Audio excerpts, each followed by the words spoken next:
বঙ্গোপসাগরে সৃষ্ট লঘুচাপ চেয়ে শক্তিশালী হয়ে নিম্নচাপে পরিণত হয়েছে। এতে উত্তাল হয়ে উঠেছে নদ নদী। বৈরী আবহাওয়ার কারণে ভোলা লক্ষ্মীপুর ফেরিসহ ভোলার অভ্যন্তরীণ 10 রুটে লঞ্চ চলাচল বন্ধ ঘোষণা করেছে বিআইডব্লিউটিএ।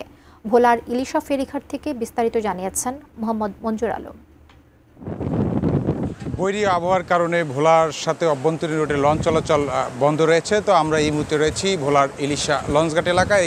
বৈরী আবহাওয়ার কারণে বিআইডব্লিউটির পক্ষ থেকে ভোলার অভ্যন্তরীণ রুটে যে লঞ্চ চলাচল করছেন, ফেরি চলাচল করছেন, সেই লঞ্চ ফেরি বন্ধ থাকার কারণে কিন্তু তারা অনেকটাই ভোগান্তির মধ্যে পড়েছেন। তো এখন পর্যন্ত যাত্রীরা নিজ গন্তব্যে পৌঁছানোর জন্য আশাবাদী রয়েছেন। তারা ধারণা করছেন যে আসলে ইলিশা লঞ্চঘাট থেকে লক্ষ্মীপুর অথবা ঢাকার উদ্দেশ্যে যে নৌযানগুলি ছেড়ে যাবেন, সেই নৌযানগুলির অপেক্ষায় কিন্তু তারা এখন পর্যন্ত রয়েছেন। তো যাত্রীরা জানিয়েছেন যে সন্ধ্যা আগ পর্যন্ত কিন্তু তারা এই ইলিশা ঘাটে থাকবেন এবং তারা যাওয়ার জন্য নিজ গন্তব্যে পৌঁছানোর জন্য কিন্তু তারা চেষ্টা থাকবেন। এবং অনেক যাত্রী কিন্তু তাদের যে কর্মস্থল রয়েছে সেই কর্মস্থলে যাওয়ার জন্যই কিন্তু এই ঘাটে এসে উপস্থিত হয়েছেন। তো আমরা কথা বলেছি বিআইডব্লিউটির যারা ভোলার দায়িত্বে রয়েছেন তাদের সাথে। তারা জানিয়েছেন যে বৈরী আবহাওয়ার কারণে কিন্তু এই ভোলা লক্ষ্মীপুর নৌ রুটের লঞ্চ চলাচল বন্ধ রেখেছেন।